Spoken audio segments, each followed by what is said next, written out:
आयुष्यभर या रानामध्ये शिकारी केलेत मी, परंतु आतापर्यंत हे बघितलं नाही. पण आज हा काय चमत्कार बघतोय या महाभयंकर अभयारण्यामध्ये.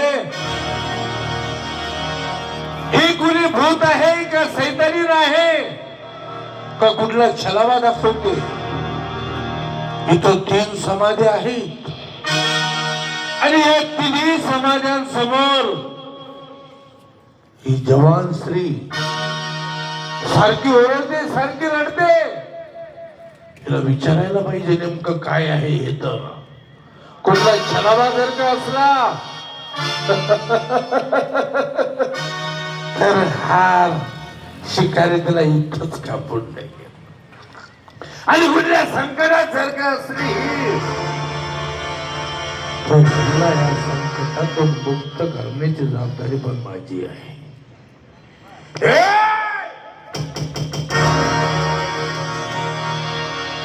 काय करते असा तू इथं? का म्हणून रडते, का म्हणून ओरडते आणि सारखी म्हणते की मला वाचवा, मला मारू नका. आई उठ, बाबा उठ. हे सांडाणी, अगं या अभयारण्यामध्ये या जंगलामध्ये तू सारखे ओरडते. अगं इथून फार मोठमोठे सिंह आहेत, वाघ आहेत, कोल्हे आहेत, अस्वल आहेत, गिधाड आहेत. तुझ्यावरती एक अर्धा प्राणी घाव घालल आणि तुझ्या जवानीचे लचके तोडल ग तो.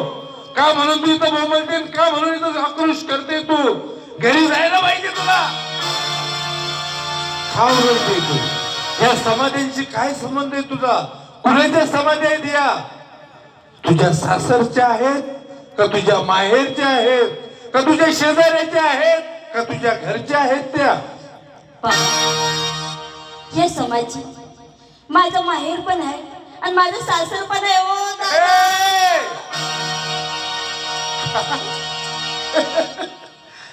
अगं वेळी बोलती काय तू? मी विचारतोय तुला ह्या समाध्या तुझ्या सासरच्या आहे का माहेरच्या आहे? तर तू मला म्हणते ह्या समाध्या माझ्या माहेरच्या सुद्धा आहेत आणि माझ्या सासरच्या सुद्धा आहेत. अगं वेळा गेला समजला काय तू मला? अगं जे सासरचं असलं तर माहेरचं कसं होईल आणि जे माहेरचं असलं ते सासरचं का म्हणून होईल? एकच व्यवस्थित सांग, खोटं बोलू नको माझ्यासोबत. मी खोटं नाही बोलत. आणि ही म्हणते की हाच भाऊ मुलगा होणार होता आणि शेवट नवरा सुद्धा होणार होता. आता ही तिसऱ्या समाधीचा काय अर्थ आहे हा जाणून घेतो आणि या संपूर्ण गोष्टीचा पाठपुरावा करून जर का खोटं निघलं तर हिला जागेवरच कापून टाकतो. कारण की या पवित्र नाट्यांना कलंकित करण्याचं काम जर का तू केलं आणि ते माझ्याजवळ जर काही सिद्ध झालं तर तुझी खैर नाही. मी असं म्हणतोय ही तिसरी समाधी कुणाची ग? तिसरी समाजी ती माझ्या बापाची. दादा बाप असून नवरा झाला तर सासरा होणार होता. सासरा झाला तो नवरा सुद्धा होणार होता. अगं पहिल्या समाधीपासून तर तिसऱ्या समाधीपर्यंत जगातले सगळ्यात श्रेष्ठ नाते तू माझ्या समोर बांधले. आई, त्याच्यानंतर भाऊ आणि त्याच्यानंतर जन्म देता बाप. अगं बापाला जर काही एक मुलगा आणि एक मुलगी असली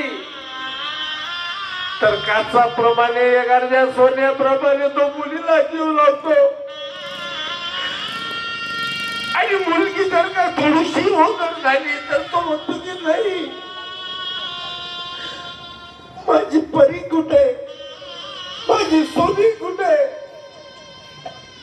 आणि तो म्हणते की या बापाने बापासून नवरा झाला तो सासरासून नवरा बनला. अगं किती पवित्र नाते आणि या नात्यांना तू वेगळंच स्वरूप दिलं, वेगळीच करांडी दिली. पण आम्ही कोण?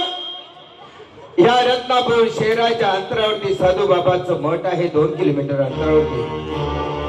तिथं आम्ही राहणारे साधू बाबा. पण बरेचसे वर्ष झाले आम्हाला या मठामध्ये. आमचे भरपूर चेले झाले आहेत. आज पौर्णिमा आहे आणि आज माझे भक्त लोक भजन म्हणण्यासाठी कीर्तन म्हणण्यासाठी या ठिकाणी येणार आहेत. पण जातो आणि महादेवाची पूजा करतो. तोपर्यंत येणारच माझे भक्त लोक जातो या साधू बाबांच्या मठात. राम राम. साधे सुताराचा पोरगा आहे. राम राम राम राम. काय आपलं सारखेच आहे. आपण काम नाही धंदा नाही, कोणी आम्हाला कामालाच लावित नाही. त्याचं कारण आहे आम्ही कोणाचं कामच करीत नाही, करू याची गॅरंटी नाही. असं मी एकटाच नाही, माझा एक जोडीदार आहे नाव्याचा पोरगा तो महाद्या.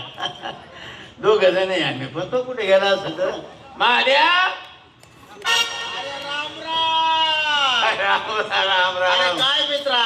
अरे काय बाबा त्याच्या आईला. पाय मी पण दाढ्या कटिंग करून बोर झालो. आता होणारच आहे ना, त्याला काय इलाज आहे. आता दाढी कटिंग करायची म्हणल्यावर लागतो वस्तारा. असं आता तो वेगाला आले ब्लेडचे पान. असं मग आता ब्लेडचं पान रोज नवीन घ्यायला आपल्याजवळ पैसा व ते ब्लेडचे पान तर जे खिशे कापणार होते ते वापरून राहिले. आता नावेगाला दाढ्या करायला ते बी राहिले नाही. ते पण नाही राहिलं. जाऊ दे मुर्दे. आता एक काम कर. काय आज गुरुवार आहे ना. हो गुरुवार. अरे हा आपल्याला रोज भजनाला जावं लागतं ना. मठात. मठात नाही आज मठात नाही जायचं. मग आज तुरीत जाऊ आपण. अरे त्वरित मठात नाही, तो मठ मुंग नाही. अरे मठ साधू बाबांचा मठ. अरे साधू बाबाच्या मठात. त्या ठिकाणी आपण दर गुरुवारी भजनाला जातो. बरोबर. मग आज पण भजनाला गेलं पाहिजे. पण आपण दोघंच का बरं. त्या कायम पोरी येतात ना. त्या मुलींना बी घेऊन जावं लागेल ना. हरिपाठ करावा लागतो ना आपल्याला. मग पोरी हो ए इकडे या ग पोरींनो. चला निघा बाहेर. बाबाच्या स्वागतासाठी फुलं घेऊन आलेले. वा वा वा वा वा वा. ए चला रे पोरा हो. चला इकडे या. चला आपला आज गुरुवार आहे ना. मग बाबाच्या मठात जायचं की नाही. मग मी तर म्हणलं ते याला तुरीत घेऊन जाऊ. अरे मठ मग तोरली ना रे बाबा. बाबाच्या मठात. चला या. चला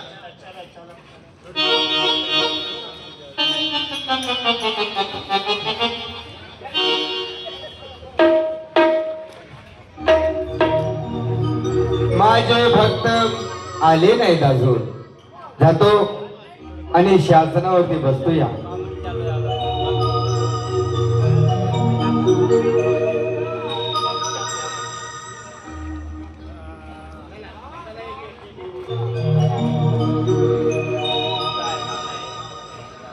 आली तू. आदेश आदेश. वा वा वा.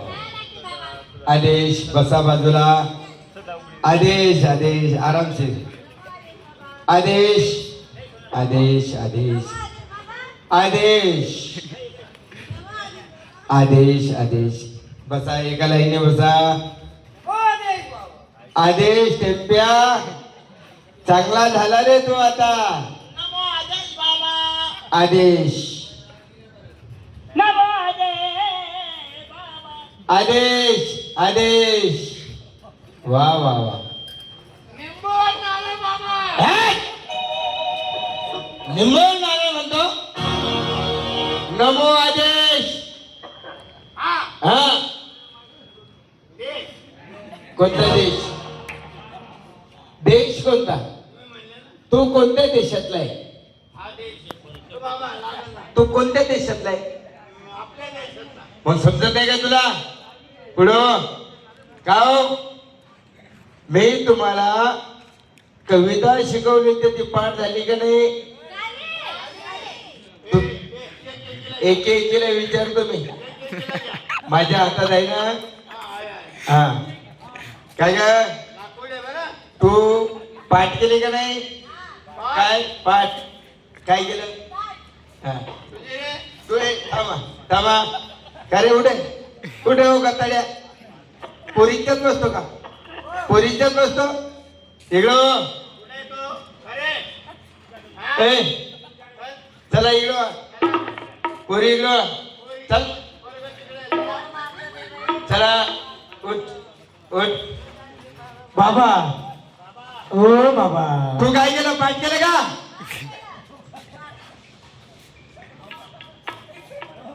काय रे हो तू पोरींच्यात का बसला ते या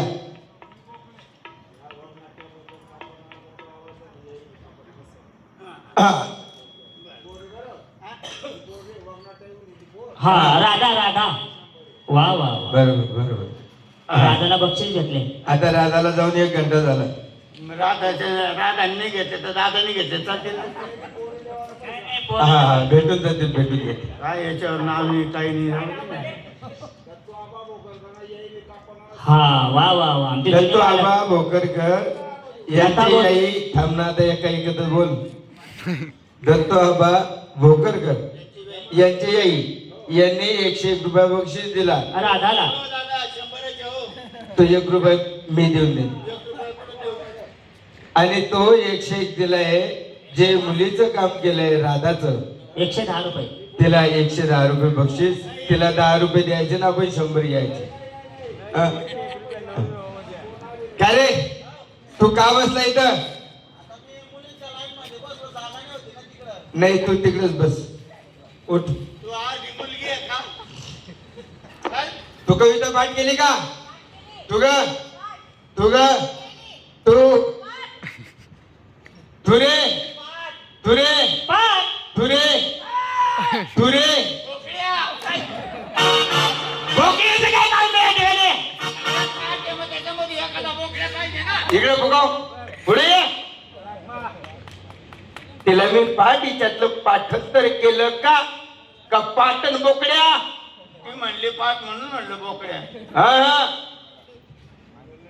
तू पास होणार का या वर्षी काय हा पास हा काय होणार दातो का दानू काय होणार तू ग तू तू ग तुरे गंप्या तुरे पाच तुरे पाच आणि तुम्ही हो गुच्छाचं काय काम आहे गुच्छा कशाला पाच असल्यावरती तर कुस्सा लागतो ना तुला दर खांदायसाठी नाही बोलवलं या ठिकाणी पास म्हणजे कशामध्ये पास अभंग म्हणायमध्ये पास पळायमध्ये पास कबड्डी खेळायमध्ये पास असं स्वयंपाक करण्यामध्ये पास खाण्यामध्ये पास तो पास रेल्वेचा पास तो पास नको मी काय म्हणतो आता आपल्याला अभंग मी तुम्हाला शिकवलं होता ना हा अभंग कोण म्हणणार आहे आज आज कोणाचा नंबर आहे मी मागच्या हप्त्यात याची पाळी झाली कोणाची पाळी झाली याची पाळी झाली हा. काल तुमची पाळी झाली ना? अरे नंबर बोमल रे नंबर पाळी नाही आज याची पाळी आहे. ए, माझी बारी नंबर याच्यात काय बसेल ते काय हॅलो हा तुझा नंबर आहे ना मग अभंग म्हण विकास विको का हो थांब रे थांब थांब तुम्हाला येतो ना पुढे जा मग त्याची काय तो राहू दे हे आहे ना एवढं मोठं साधन आणि चांगला म्हणा बाबा जो मी ऐकला नाही तो हा, हा पहिले कसं होतं कसं होतं रूप पाहता लोचनी सुख झाले हो साजरे. वा वा वा आहे की नाही? हो हो हो आता रूप गेलं रोप गेलं रुपयाच्या रूपच्या जागेवर काय आलं काय आलं रुपये पाहता लोचनी सुखी झाल्या सहाजणी वा वा म्हणजे पैसे पाहताना चुकी झाली पहिले माणसाला एकच बायको राहायची हा आता ज्याच्याकडं पैसा आहे त्या पैशाच्या जोरावर 1 नाही 2 नाही 3 नाही तर 6 बायका करतो करतो मग रुपये असल्यावर त्या काय म्हणतात काय रुपये पाहता लोचनी सुखी झाल्या 6 जणी 6 जणी त्या सुखी झाल्यावर मग नवऱ्याला काय काय म्हणतात म्हणतात तुझा विठ्ठल बी बरा राहावा तुझा महादेव बी बरा राहावा हा कारण अभंगाला